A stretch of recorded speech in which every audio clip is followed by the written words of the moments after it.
और अगले दिन हमको जेल भेज दिया और हम 22 दिन तक जेल में रहे। और ये जो सामाजिक बेईमान नेता हैं, एक भी नेता किसी ने आवाज नहीं उठाई, किसी ने ये नहीं कहा कि नीलम बौद्ध जो है जेल के अंदर है, कुछ करो, इनकी जमानत कराने का प्रबंध करो। किसी ने चूं तक नहीं करी। क्यों नहीं करी? क्या कारण हो सकता है? क्या ये समाज की नहीं है? क्या ये सामाजिक आंदोलन नहीं कर रही थी? क्या कुछ और काम कर रही थी? क्या इसका अपना निजी झगड़ा था? ये समझने वाली बात है। लेकिन अगर गलती से अगर आचार्य नीलम बौद्ध जी की जेल में मृत्यु हो जाती, मर जाती, तो यही सामाजिक बेईमान नेता आचार्य नीलम बौद्ध की लाश को सड़क पर रख के आंदोलन कर रहे होते। सही कह रहा हूं, गलत कह रहा हूं? ये है नेतागिरी, ये है पॉलिटिक्स। ये पॉलिटिक्स जो है आम आदमी को कभी भी आगे नहीं आने देती है। चाहे गरीब के पास कितना भी टैलेंट हो, उसके टैलेंट की कोई कदर नहीं। इसीलिए बुद्धिज्म से एमए किया दिल्ली यूनिवर्सिटी से, फिर नेट क्वालिफाई हुआ। अब मेरे पास योग्यता है कि मैं पीएचडी भी कर सकता हूं, लेकिन मैंने सोचा कि पीएचडी करने के लिए टाइम कहां है, पैसा कहां है। पैसा भी आ जाए तो टाइम कहां है। इसी टाइम को मैं अगर समाज में लगाऊं, जो पीएचडी डिग्री मेरे लिए क्या रहेगी, किस लिए रहेगी? मुझे नौकरी करनी नहीं है। असिस्टेंट प्रोफेसर की क्वालिफिकेशन मेरे पास है, नौकरी करनी चाहूं तो वैसे भी कर लूं, लेकिन नौकरी मुझे करनी नहीं है। मुझे जो ज्ञान मैंने जो हासिल किया है, जो बुद्धिज्म को जो मैंने समझा है, सीखा है, उसको जो है लोगों के बीच में लेकर जाऊं। और लोगों का मतलब होता है शिक्षित करो, शिक्षित बनो नहीं होता। शिक्षित बनो का मतलब हमने समझा तो हम आईएएस बन गए, आईपीएस बन गए, जज बन गए, वकील बन गए। एक अकेले बाबा साहेब थे, संविधान बना लिया, लोकतंत्र दे दिया, धर्म दे दिया, सब कुछ बचा लिया। लेकिन आज लाखों आईएएस, आईपीएस, लाखों पढ़े लिखे लोग हैं, तब क्या है? तब संविधान खतरे में है, आरक्षण खतरे में है, लोकतंत्र खतरे में है। लानत है ऐसे पढ़े लिखों पर। इसका मतलब यह है कि जो पढ़े लिखे लोग हैं ये सामाजिक बेईमान हैं, ये समाज से गद्दारी कर रहे हैं, समाज से बेईमानी कर रहे हैं, इसीलिए हमारा सब कुछ खतरे में है। प्रोग्राम वाले परेशान हो रहे हैं। कम समय में आप अपनी बात खत्म करें। भाई साहब, मेरी बात तो है नहीं, मिशन की बात है। अगर मेरी बात हो तो मैं बोलने पहले खत्म कर दूं, है? मेरी बात थोड़ा ना है।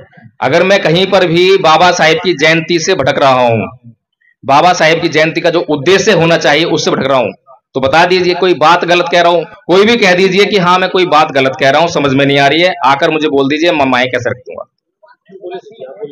परेशान हो रहे हैं, जो परेशान हो रहे हैं सो जाओ, घर चले जाओ, और क्या हो सकता है?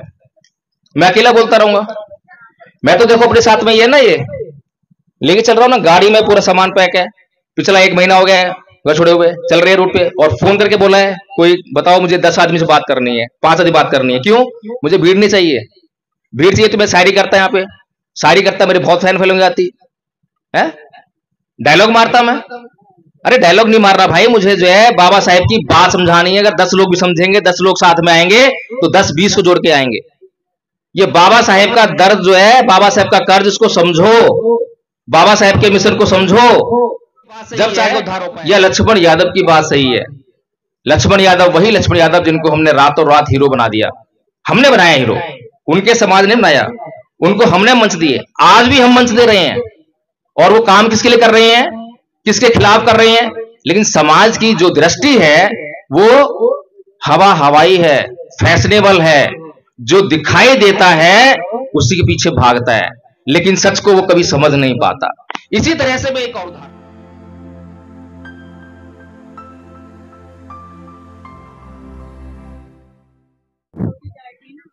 समय बहुत अधिक हो गया है, 12:15 बज रहे हैं, और हाँ अभी टाइम नहीं है। मिशनरी आदमी है, जब मिशन का काम होता है तो समय की परवाह नहीं की जाती, मिशन की परवाह की जाती है। और अभी मुझसे पूर्व कुछ वक्ता बोल के भी गए हैं कि मिशन के लिए जान न्यौछावर करने के लिए तैयार रहना बहुत जरूरी है। फिर तो नींद की बात है। हालांकि मैं भी इस समय लगभग सोने की तैयारी करता हूं, नींद से आने लगती है। लेकिन अगर वास्तव में हमें समझना है कि मिशन क्या है, तो मुझे लगता है आप लोगों से पूछ लेना चाहिए कि कितना समय और अभी दे सकते हैं। 1 घंटा बैठ लेंगे, 1 घंटा बैठ लेंगे, और 2 घंटा, 2 घंटा बैठ लेंगे। आदरणीय पूनम जी कह रही हैं कि पूरी रात बैठ लेंगे, बहुत बहुत साधुवाद। लेकिन पूरी रात बैठने का भी कोई फायदा नहीं है। एक बार में आप लोगों को बहुत सारी बातें समझाएं और उसमें से कुछ भी ना ले पाओ तो सब बेकार हो जाएगा। तो मुझसे पूर्व वामसेफ के 2 पदाधिकारी या फिर वक्ता लोग यहां पर बोल रहे थे। मुझे बहुत अच्छा लगा कि कम से कम वो लाइन पर बोल रहे थे। उन्होंने शुरुआत की कि हमें बाबा साहेब की जयंती कैसे मनानी चाहिए। बाबा साहेब की जयंती मनाने पर ये जो अपने आप को दलित कहता है, पिछड़ा कहता है, पता नहीं किन किन उपाधियों से सम्मानित करता है अपने आप को, ये भूखा नंगा समाज एक दिन में करोड़ों रुपए खर्च कर लेता है। किस बात पर? बाबा साहेब की जय जयकार करने पर। यह है बाबा साहेब का मिशन जो अभी चल रहा है। लेकिन बाबा साहेब का असली मिशन कहां है? बाबा साहेब के असली मिशन की कौन बात करता है? ये बात जो है मुझे अभी तक समझ में नहीं आई। क्या बाबा साहेब की बात को समझना आप लोगों का काम है या इस समाज के बुद्धिजीवी वर्ग का काम है कि वो खुद समझे और आप लोगों के बीच में आए और उनको समझाने का काम करे? ये जो सम्मानित मंच यहां पर मिला, यहां पर जो लोग आए वे लोग बुद्धिजीवी ही कहे जाएंगे क्योंकि वे आप लोगों के लिए कुछ बातें आपको बता रहे हैं। इसलिए ये जानना जरूरी है कि बाबा साहेब का मिशन क्या है। आजकल बाबा साहेब के मिशन को लोगों ने सत्ता हासिल करने का मिशन बना रखा है। सत्ता हासिल करने का कि हमें एमएलए बनना है, हमें एमपी बनना है, भारत में भोजन सत्ता ये करानी है। कोई मूल निवासी कंसेप्ट लेकर आता है, कोई दूसरा कंसेप्ट लेकर आता है। लेकिन बाबा साहेब की जो असली विचारधारा है उसकी बात मुझे कहीं समझ में नहीं आती है कि क्यों नहीं होती है।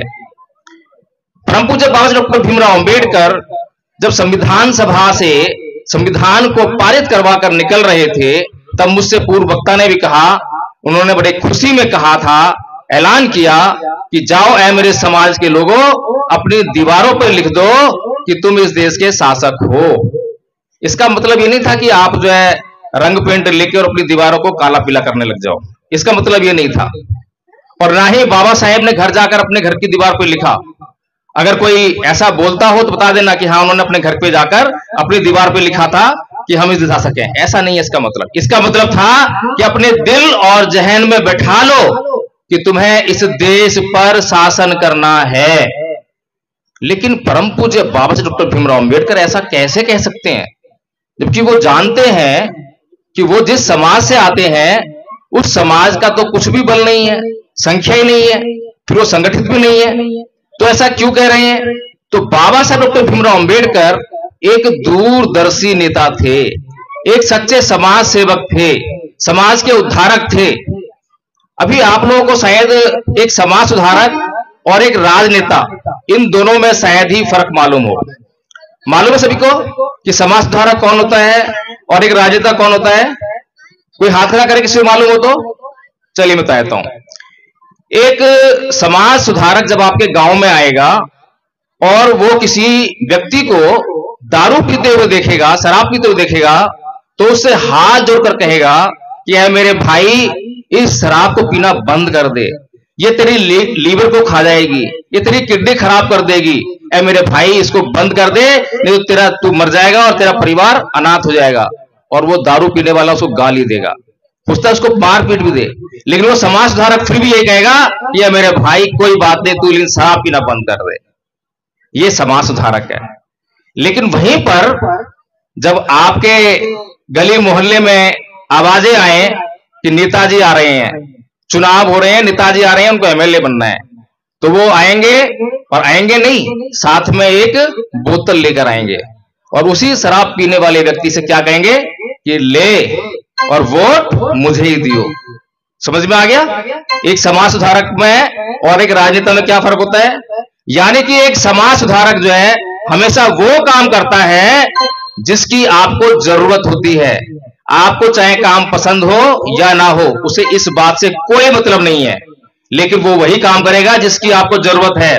लेकिन एक नेताजी जो है वो हमेशा वो काम करेंगे जिसकी आपको जरूरत हो या ना हो, लेकिन आपको पसंद जरूर होना चाहिए। हमेशा वो बात कहेंगे जो आपको अच्छी लगे। अगर आपको शायरी सुनना पसंद है तो आपको शायरी सुनाएंगे, होता है ऐसा। और भाषण भी बड़ा अच्छा सा देंगे ताकि आपका मन मोह ले वो जाए, और आपका मन मोहेंगे तभी तो आप वोट देंगे। ऐसा थोड़ा वोट आएगा। कभी लालच देंगे, कभी आपका मन मोहेंगे, कभी आपको झूठे वादे करेंगे। येन केन प्रकारेण कुल मिलाकर उनका मिशन है अपने आप को एमएलए एमपी बनाना, आपके उद्धार करना नहीं है। लेकिन विडंबना है इस समाज की कि आपके बीच में जब समाज सुधारक आता है तो आप उसको कभी भी फूल माला नहीं बनाते हो, कभी सम्मान नहीं करते उसका। लेकिन नेताजी आ जाए तो उनके पीछे पीछे घूमते हो, एमपी साहब आ गए, एमएलए साहब आ गए, पीछे पीछे घूमेंगे। ये विडंबना है। फिर समाज का उद्धार कैसे हो? और परम पूज्य बाबा साहेब कौन सा काम कर रहे थे? क्या परम पूज्य बाबा साहेब नेताजी थे या सभा सुधारक थे? परम पूज्य बाबा साहब डॉक्टर भीमराव अम्बेडकर ने ये कभी परवाह नहीं की कि मेरे समाज को क्या पसंद है क्या पसंद नहीं है, क्योंकि वो जानते हैं कि ये जो समाज है ये रागी है, ये द्वेषी है, इसके पास समता नहीं है, ये अपना अच्छा और बुरा नहीं समझ सकता। इसीलिए परम पूज्य बाबा साहब डॉक्टर भीमराव अम्बेडकर आपकी इच्छा के विरुद्ध जाकर हिंदू धर्म को छोड़ रहे हैं, आपकी इच्छा के विरुद्ध जाकर बौद्ध धर्म को ग्रहण कर रहे हैं, आपकी इच्छा के विरुद्ध जाकर हिंदू कोड बिल को पारित कराने के लिए संसद में प्रयास कर रहे हैं। ये सब आपको पसंद नहीं थे क्योंकि समाज ने ही उनका जो है विरोध किया। आज विरोध कर रहे हो। आज कौन सा आपने बात मान ली है? बाबा साहेब ने हिंदू धर्म छोड़ा, आपने नहीं छोड़ा। बाबा साहेब ने बौद्ध धर्म अपनाया, आपने नहीं अपनाया। इसका मतलब यह है कि बाबा साहेब की बातें आपको पसंद नहीं है। लेकिन बाबा साहेब तो बाबा साहेब हैं। बाबा साहेब कोई भी काम अपने थोड़ा कर रहे हैं, अपने लिए तो करते तो उनके बच्चे नहीं मरते, उनकी बीवी नहीं मरती, वो खुद सुख सहन से रहते, बड़ा मौज मस्ती करते, कोई दिक्कत नहीं थी। लेकिन वो जो कुछ भी कर रहे हैं वो आप लोगों के लिए कर रहे हैं। लेकिन समस्या अभी और गंभीर है। ये तो समस्या थोड़ी सी बताई है, आज के वर्तमान समय में समस्या और भी गंभीर है, क्योंकि हम लोग नकली भोजन खा रहे हैं, और जब नकली भोजन खाएंगे तो वो असली काम नहीं करेगा, हमारे को बीमार कर देगा। इसी तरह से आज हम नकली भोजन कैसे खा रहे हैं कि जो आज हम जिन लोगों को बुद्धिजीवी समझ रहे हैं, जिनको हम अपना नेता समझते हैं और जिनके पीछे चलने का प्रयास करते हैं, वे लोग क्या बाबा साहेब का मिशन जानते हैं? क्या वास्तव में वो बाबा साहेब का मिशन में काम कर रहे हैं? इस बात का पहले हमें विचार कर लेना चाहिए।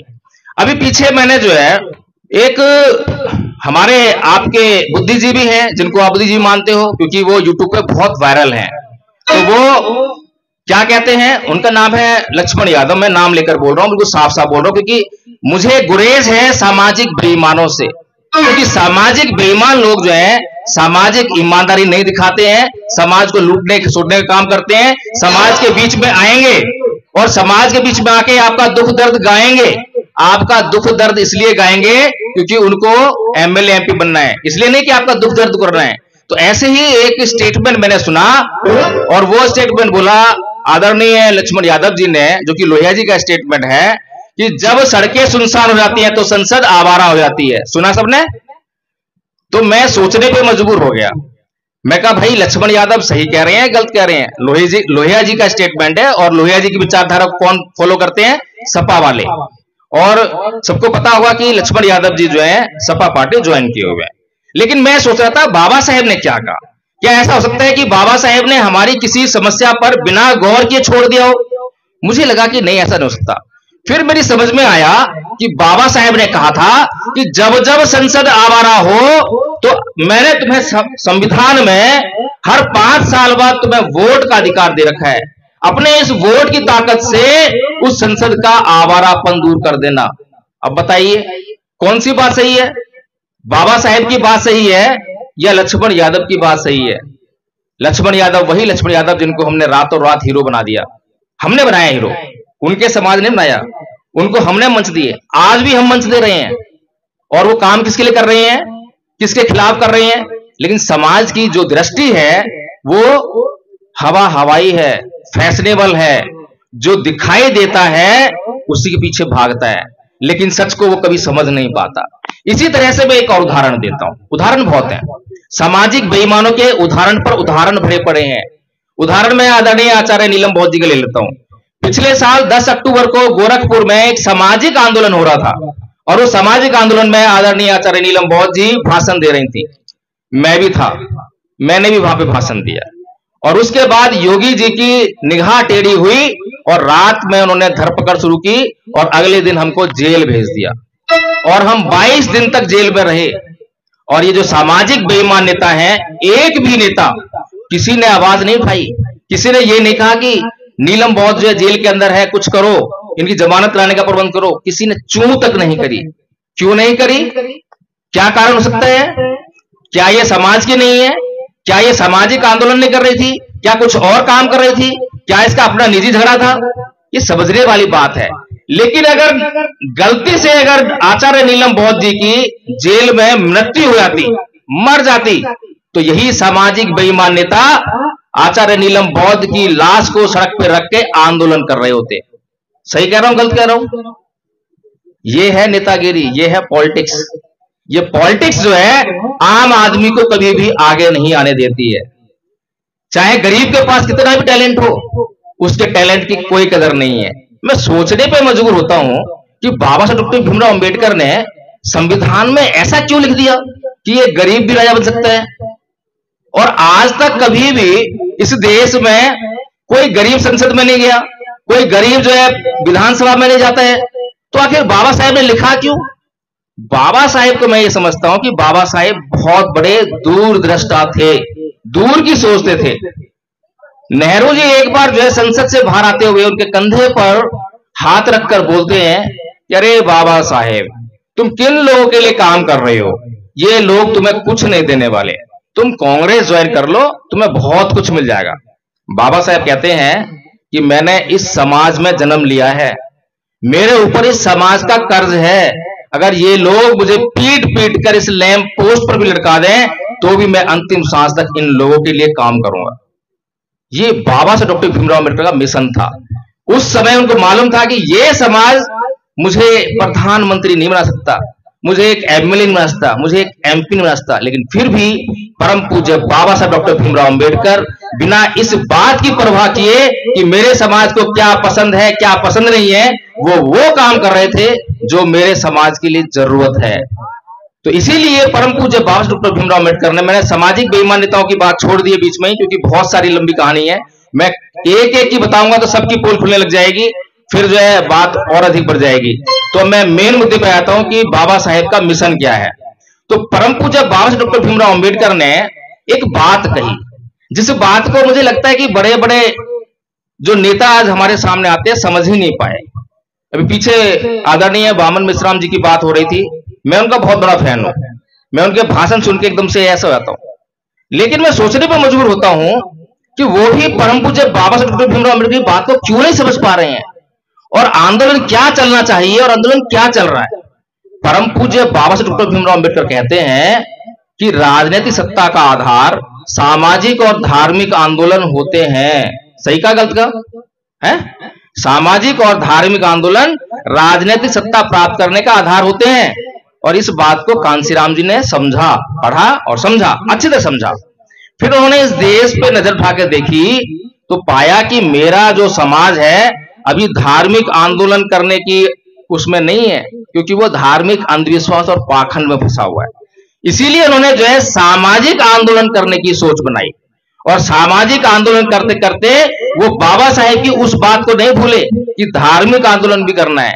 क्यों? क्योंकि बाबा साहेब ने कहा था कि इस देश का इतिहास दो संस्कृतियों के संघर्ष का इतिहास है। एक तरफ ब्राह्मण संस्कृति है और दूसरी तरफ कौन सी है? बौद्ध संस्कृति। कौन संस्कृति है? बौद्ध संस्कृति। और आज क्या हो गई है? आज हमारी लड़ाई कौन सी हो गई है? आज हमारी लड़ाई हो गई है अंबेडकरवाद वर्सेस मनुवाद। लड़ाई चेंज हो गई। अब बताइए, अब चलिए इसको भी देख लें कि भाई अंबेडकरवाद क्या है। अब अंबेडकरवाद की परिभाषा नहीं मालूम हमारे को। क्यों नहीं मालूम? क्योंकि जो अपने आप को अंबेडकरवादी कह रहा है, अंबेडकर का अनुयायी कह रहा है, तो क्या ऐसा हो सकता है कि वो बाबा साहेब की किसी बात को माने और किसी बात को ना माने? ऐसा तो हो नहीं सकता। अगर वो अपने आप को अंबेडकरवादी कह रहा है तो इसका मतलब यह है कि वो बाबा साहेब की हर एक बात को मानता है। हाँ, जांच करने का अधिकार उसके पास है। अगर जांच करने की हैसियत हो तो जांच जरूर कर लो, मना कोई नहीं करता, क्योंकि हमारे किसी भी महापुरुष ने अपने आप को जांच करने के लिए प्रस्तुत किया है, मना कभी नहीं करा।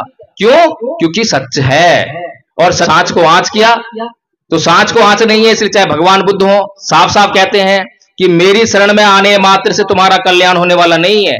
जब तक तुम मेरे धम्म की जांच ना कर लो, बताए हुए मार्ग की जांच ना कर लो, तब तक मेरी शरण में आ भी गए तो कोई फायदा नहीं होगा। किसी ने बोल दिया कि भगवान बुद्ध बहुत सुंदर दिखाई देते हैं इसलिए मेरी शरण में आ गए, किसी ने कहा कि भगवान बुद्ध बहुत अच्छा बोलते हैं इसलिए मेरे शरण में आ गए। कोई फायदा होने वाला नहीं है। पहले अच्छी तरह से जांच कर लो, और जब जांच करके मेरी शरण में आओगे तो मैं तुम्हें मार्ग बताऊंगा, और जब तुम उस मार्ग पर चलोगे तो तुम्हारा कल्याण होगा। और तुम अगर मेरी शरण में अंधश्रद्धा को लेकर आ गए, मैं तो मार्ग बताऊंगा लेकिन तुम चल नहीं पाओगे। तो इसीलिए बाबा साहब डॉक्टर भीमराव अंबेडकर जो मिशन की बात कर रहे हैं वो मिशन है ब्राह्मणवाद वर्सेस बौद्ध धर्म की संस्कृति। लेकिन इस बात को हमारे जो बुद्धिजीवी लोग हैं, जिसकी हालत बहुत गंभीर है, जो वेंटिलेटर पे पड़ा हुआ है, समय कम है, प्रोग्राम वाले परेशान हो रहे हैं, कम समय में आप अपनी बात खत्म करें। भाई साहब मेरी बात तो है नहीं, मिशन की बात है। अगर मेरी बात हो तो मैं बोलने पहले खत्म कर दूं, है? मेरी बात थोड़ा ना है। अगर मैं कहीं पर भी बाबा साहेब की जयंती से भटक रहा हूं, बाबा साहेब की जयंती का जो उद्देश्य होना चाहिए उससे भटक रहा हूं, तो बता दीजिए कोई बात गलत कह रहा हूं। मैं कोई भी कह दीजिए कि हाँ मैं कोई बात गलत कह रहा हूं, समझ में नहीं आ रही है, आकर मुझे बोल दीजिए, मैं माइक कैसे रख दूंगा।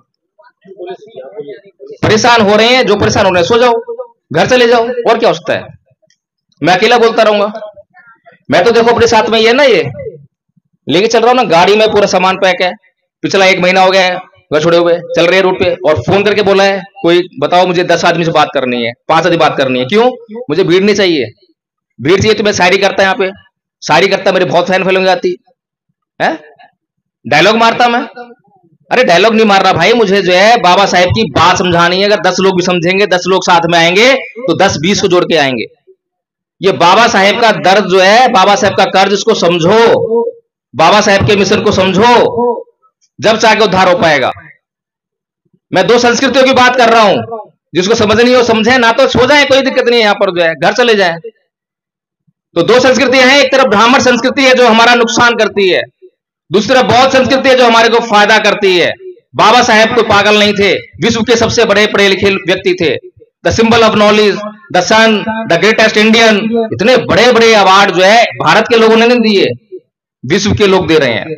और ऐसा व्यक्ति जो है वो बात कह रहा है तो समझने लायक बात है कि अगर ब्राह्मण संस्कृति से बचना है तो उसको पहचानना बहुत जरूरी है कि ब्राह्मण संस्कृति है क्या। मैं खोजता रहता हूं, विद्वानों को ढूंढता रहता हूं, कोई बताए कि इसके बारे में कि ब्राह्मण संस्कृति क्या है।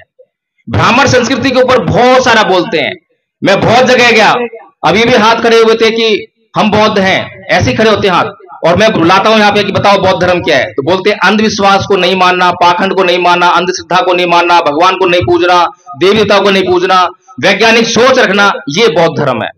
मैं पूछता हूं और बताओ बौद्ध धर्म क्या है, बस यही बौद्ध धर्म है, यही बौद्ध धर्म है। हो गया प्रचार, हो गया भारत बौद्ध में, हो गया बाबा साहब का मिशन पूरा। इसीलिए ये बात बहुत महत्वपूर्ण है, इस बात को समझना बहुत जरूरी है कि ब्राह्मणवाद क्या है। जब हम उसको पहचान लेंगे तो उससे बचना शुरू कर देंगे। बौद्ध धर्म क्या है, जब उसको पहचान लेंगे तो उसका आचरण करना शुरू कर देंगे। जब तक ये 2 काम नहीं करेंगे जब तक ये मिशन पूरा होने वाला नहीं है। ये जो परेशानी है बहुजन समाज की, ये माइनॉरिटी वर्सेस मेजॉरिटी है। हम माइनॉरिटी में हैं इसलिए खतरे में हैं, इसलिए हमें माइनॉरिटी से बहुत जल्दी मेजॉरिटी में बदलना है। ये मेजॉरिटी में बदलने का मिशन है। तो ब्राह्मण संस्कृति क्या है वो कुछ बता दिया हमने। ब्राह्मण संस्कृति कहती है, आप लोग भी कहते हो कि ईंट का जवाब पत्थर से देंगे, कहते हैं। बाबा साहेब को उंगली तोड़ दी, कहीं पे मूर्ति टूट गई तो क्या बोलते हैं, छोड़ेंगे नहीं, बदला लेंगे, ईंट का जवाब पत्थर से देंगे। और ये जो संस्कृति कौन सी है, ब्राह्मण संस्कृति। क्यों? क्योंकि अभी आदरणीय आचार्य नीलम बौद्ध ने पाया कि भगवान बुद्ध तो कहते हैं कि नाही वेरेन वेरानी समंतित गुदाचनंग अवेरन च समंती एस धम्मो सनंतनो, कि वैर से कभी वैर शांत नहीं होता, अवैर से ही वैर शांत होता है। अब जो लोग ये कहते हैं कि ईंट का जवाब पत्थर से देंगे, वो अपने बच्चों को क्या सिखाएंगे, यही सिखाएंगे, किसी से पिट के मत आइयो, डर के मत आइयो, अगर तू किसी से पिट के आया तो तुमको और पीटेंगे, ऐसे बोलते हैं हम, यही सिखाते हैं। या हम यही चाहते हैं कि ऐसा हो, किसी से हमारी नाक नीची ना हो, ये नाक का सवाल बन जाता है। और होता क्या है, बच्चा सीखता है, फिर बच्चा एग्जाम था, अगले दिन गया, 2-4 लोग मिल गए, कुछ कह दिया, अब बच्चे ने जो सीखा है वही पलट के जवाब दे दिया, और उनके पास चाकू था, चाकू मार दिया, बंदूक थी, गोली मार दी, बच्चे की हत्या हो गई, हमारे बच्चे की हत्या हो गई। झूठ बोल रहा हूं क्या, घटनाएं घटती नहीं घटती ऐसी, ऐसी घटनाएं होती हैं, हमारे बच्चों की जिंदगी खतरे में रहती है। किसकी वजह से रहती है? उस संस्कृति की वजह से रहती है जो हर पल हमारे दिमाग में जहर घोल रही है, घृणा का, द्वेष का, हिंसा का, और हम हर पल उससे जल रहे हैं। दूसरी संस्कृति जो कह रही है कि वैर से कभी वैर शांत नहीं होता, अगर हमने अपने बच्चे को वो संस्कृति की आदत डाली होती, वो सिखाया होता, तो क्या बोलते कि बेटा कभी किसी से उलझियो मत, कभी किसी को कुछ कहियो मत, अगर तेरे को कोई कुछ कह भी दे तो पलट के जवाब मत दियो और पूछ लियो कि भाई साहब, अंकल जी, जरूर मुझसे कुछ गलती हुई होगी, बताओ मैंने क्या गलती की है जो आपने मुझे अपशब्द बोले हैं, गाली दी है, मुझे मारा है। अब बताइए, ये वाली जो बात अगर शुरू होगी समाज में तो उस बच्चे की हत्या होगी क्या? बताइए, कोई कह दे कि हाँ उसकी हत्या हो जाएगी? बहुत कम चांस है। दुर्घटनाएं तो बहुत घटती हैं। अभी भूकंप आया, म्यांमार में बहुत सारी इमारतें तहस नहस हो गई। उस भूकंप के पीछे किसी ने किसी को दोष नहीं दिया, किसी को गाली नहीं दी। गाली किसको देंगे? लेकिन वहीं कोई इंसान गलती कर दे, इंसान से कोई किसी को कुछ नुकसान हो जाए, उसकी जान लेने पर हो जाते हैं। भगवान बुद्ध की संस्कृति निर्वाण की संस्कृति है। भगवान बुद्ध की संस्कृति शांति और अहिंसा की संस्कृति है। भगवान बुद्ध की संस्कृति पर चलकर बहुत से देश जो अपने आप को सुखमय कर रहे हैं, लेकिन समस्या यह है कि परम पूज्य बाबा साहब डॉक्टर भीमराव अंबेडकर के मिशन को हमने केवल और केवल सत्ता प्राप्त करने का मिशन बना लिया, लेकिन वो भी अधूरा चल रहा है। क्यों चल रहा है? क्योंकि परम पूज्य बाबा साहब डॉक्टर भीमराव अंबेडकर कभी भी किसी बात को अधूरे नहीं छोड़ते और गलत कभी कहते नहीं है, गलत कभी कह नहीं सकते। इस बात का मेरे को पूरा भरोसा है। क्यों भरोसा है? क्योंकि जब बाबा साहब डॉक्टर भीमराव अंबेडकर हमारे समाज को लक्ष्य देते हैं कि भारत को बौद्धमय करना है, तो बौद्धमय भारत के बहुत सारे बाई प्रोडक्ट होंगे, प्रतिफल होने वाले हैं। उदाहरण देता हूं, प्रतिफल क्या होता है। आप लोग दरवाजा बनाने के लिए लकड़ी लेकर आए और लकड़ी में से दरवाजा बना लिया, लकड़ी बची, और लकड़ी बची हुई में से आपने एक स्टूल बना लिया, कुछ और सामान ले लिया, जलावन में काम ले लिया। तो जो दरवाजे के अलावा लकड़ी को काम में लिया है वो आपका बाई प्रोडक्ट है। ऐसे ही जो बौद्ध में भारत बाबा साहेब ने कहा, तो बौद्ध में जब भारत होगा तो उसके बाई प्रोडक्ट के रूप में आपके पास राजनीतिक सत्ता आएगी। सत्ता जब भी आएगी, उसके बिना सत्ता का कोई चांस नहीं है, क्योंकि बाबा साहेब कहते हैं दो संस्कृतियों के बीच में युद्ध है, संघर्ष है, जो जीतेगा उसके पास सब कुछ होगा। इसलिए हमारा पूरा अभियान जो है भारत को बौद्धमय करने पर होना चाहिए। आप सभी लोगों को बौद्ध होना पड़ेगा, और बौद्ध खाली पंचशीली झंडा उठाकर नहीं बनना है, उसकी प्रॉपर ट्रेनिंग लेनी पड़ेगी। इसीलिए आचार्य नीलम बौद्ध जी ने आपको बताया, ये कोर्स तैयार किया है, और ये कोर्स जो है छोटा सा कोर्स है, लेकिन इसमें इतनी ताकत है कि आपकी जिंदगी बदल देगा। इस बात की गारंटी मैं दे रहा हूं। मैं प्रचार नहीं कर रहा हूं, वो जोर जबरदस्ती नहीं है।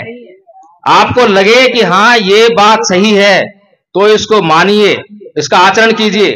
और फिर भी मैंने किसी को ये नहीं कहा कि ये कोर्स मेरे संगठन में आके करना पड़ेगा, मेरे संगठन का सदस्य बनना पड़ेगा, मुझे फीस देनी पड़ेगी। मैंने बिल्कुल नहीं कहा।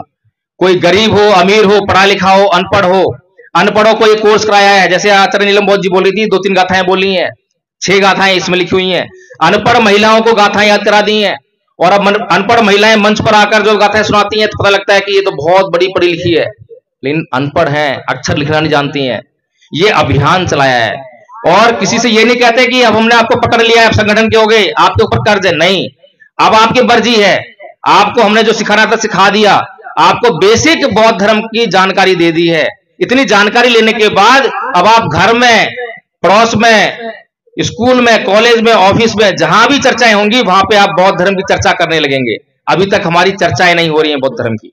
तो इसीलिए जो है आदरणीय सम्मानित समाज साथियों, ये जो मिशन है इसको हमें समझने का प्रयास करना चाहिए। और बाबा साहब डॉक्टर भीमराव अंबेडकर को जो है, अभी मैं एक उदाहरण और देता हूं। मैंने कहा कि करोड़ों रुपया एक दिन में ये समाज बाबा साहेब की जयंती पर खर्च कर देता है, लेकिन इस अभियान के लिए अभी बक्सर बिहार में हमारा पहला ऑफलाइन, ये सारा ऑनलाइन कोर्स चलता है। हमने 158 आचार्य बनाए हैं ऑनलाइन, गूगल मीट पे उनको सिखाया है, और अभी भी गूगल पे चल रही होगी। दोपहर को 2 बजे शुरू होती है, रात के 12 बजे तक बिल्कुल कंटिन्यू चलती रहती है। सुबह 5 बजे शुरू होती है, 9 बजे चलती रहती है। इतनी लंबी गूगल मीट जो है केवल ये चलती है। बक्सर बिहार में हमने अभी ऑफलाइन स्कूल शुरू किया। वहां पर हमारे आचार्य हैं, आचार्य सत्येंद्र बौद्ध जी, जो नाई का काम करते हैं, बाल काटने का काम करते हैं, वो हमारे आचार्य बने। उन्होंने सोच शुरू करी और वहां पे स्कूल खोला, और स्कूल को जो है छप्पर और बांस से बनाया, और स्कूल में जो है 25 आचार्य, छोटे छोटे बच्चे जो पहली क्लास में दूसरा पढ़ रहे हैं, वो 25 बच्चों को ये कोर्स याद करा दिया। आज बच्चे चर्चा करते हैं कि आचार्य जी इसने सील तोड़ा है, इसने दूसरा सील तोड़ा है, इसने तीसरी गाथा का उल्लंघन किया है। आज वो बच्चे बौद्ध धर्म की चर्चा करने लगे हैं। जब तक समाज में बौद्ध धर्म की चर्चा नहीं होगी तो इसका प्रचार प्रसार संभव नहीं है। तो इसलिए आप लोगों के ऊपर कोई बंदिश नहीं है, ये कोर्स सीख लो, ये कोर्स सिखाने की जिम्मेदारी हमारी है। आपकी केवल सहमति चाहिए, आप सहमति दोगे तो सिखाएंगे कैसे वो हम देखेंगे। उसके बाद आपको किस संगठन में काम करना है, कहां जाना है, आपकी मर्जी है, कोई बंदिश नहीं है। हमें आपसे कोई वोट नहीं चाहिए। अगर साथ मिलकर काम करो साथ में कर लो, कहीं और काम करना है कहीं और कर लो, लेकिन केवल बाबा साहेब का ये वाला अभियान जो है इसको जब तक हम नहीं लेकर चलेंगे। आप लगातार देख रहे हैं अभी बहुत से वक्ता जो है शिक्षित बनो, संगठित बनो, संघर्ष करो, इस पर जोर दे रहे थे। लेकिन मैं उन्हीं वामसेफ के पदाधिकारियों से जानना चाहता हूं, जो वामसेफ का जो लोगो है उस पर क्या ऐसा लिखा है क्या? नहीं लिखा। वामसेफ के जो पदाधिकारी हैं वो भी कभी चर्चा नहीं करते इस पर। उस पर लिखा है एजुकेट, एगिटेट एंड ऑर्गेनाइज, इंग्लिश में लिखा है। और अगर उसका मैं हिंदी में अर्थ करूं तो उसका वो अर्थ कभी भी ये नहीं है जो शिक्षित बनो, संगठित रहो, संघर्ष करो, ये अर्थ नहीं है। एजुकेट वर्ब है, और वर्ब जो है कुछ करने के लिए कहती है। एजुकेट का मतलब होता है शिक्षित करो, शिक्षित बनो नहीं होता। शिक्षित बनो का मतलब हमें समझा तो हम आईएएस बन गए, आईपीएस बन गए, जज बन गए, वकील बन गए। एक अकेले बाबा साहेब थे, संविधान बना लिया, लोकतंत्र दे दिया, धर्म दे दिया, सब कुछ बचा लिया। लेकिन आज लाखों आईएएस, आईपीएस, लाखों पढ़े लिखे लोग हैं, तब क्या है? तब संविधान खतरे में है, आरक्षण खतरे में है, लोकतंत्र खतरे में है। लानत है ऐसे पढ़े लिखों पर। इसका मतलब यह है कि जो पढ़े लिखे लोग हैं ये सामाजिक बेईमान हैं, ये समाज से गद्दारी कर रहे हैं, समाज से बेईमानी कर रहे हैं, इसीलिए हमारा सब कुछ खतरे में है। पिछले 77 साल में बाबा साहेब ने आपको वोट का अधिकार दिया। अगर वोट का अधिकार की कीमत आपने समाज को जाकर समझाई होती, उसको ट्रेंड किया होता, कैडराइज किया होता, तो आज आप सत्ता में होते। फिर अमित शाह जो है संसद में एक बात कह देता है कि बाबा साहेब का नाम लेना जो है फैशन बन गया है, और इस पर बवाल मच जाता है। अरे भाई, अमित शाह ने क्या गलत कह दिया बताओ मुझे? अमित शाह ने अपमान किया, क्या कर दिया अपमान? क्यों कर दिया? क्योंकि हमारी भावनाएं जुड़ी हुई है बस खाली। हम बाबा साहेब का नाम चाहते हैं कि बाबा साहेब का जयकारा होता रहे, जय होती रहे। हम ये कभी नहीं सोचते हैं कि बाबा साहेब की जय हो रही है या अजय हो रही है। अब वो सही कह रहा है कि फैशन हो गया। फैशन क्या होता है कि वो फैशन जो है देखने में अच्छा लगता है, काम कुछ नहीं करता। मैं महिलाओं को उदाहरण देता हूं। भरी सर्दी होगी, महिलाएं बहुत पतले पतले वस्त्र पहनकर आती हैं, ठंड लग रही होगी। अब वस्त्र का काम है ठंड से बचाना, लेकिन वो वस्त्र जो है काम नहीं कर रहा, लेकिन देखने में अच्छा लग रहा है। ऐसे ही बाबा साहेब का नाम लेना, जय भीम बोलना, ये इस समाज के लिए फैशन ही तो है। अगर ये फैशन ना होता इस समाज के लिए, तो इस समाज ने अगर बाबा साहेब की बात मानी होती, बाबा साहेब की बात पर अगर चलने का काम किया होता, तो आज संसद में अमित शाह नहीं होता, संसद के बाहर होता, और बहुजन समाज संसद के अंदर होता। तो बताइए उसने क्या गलत बात कह दी? उसने तो आंखें खोलने वाली बात कही है। इस बहुजन समाज के बुद्धिजीवी वर्ग को तो समाज में आके ये बोलना चाहिए था कि अरे अब तो जाग जाओ, अमित शाह ने सही तो कहा है, ये तुम्हारे लिए फैशन तो है, तुम्हारे 14 अप्रैल आती है तो नाचते गाते हो, बस हो गई 14 अप्रैल। लेकिन मिशन कहां रह गया? बौद्ध धर्म कहां रह गया?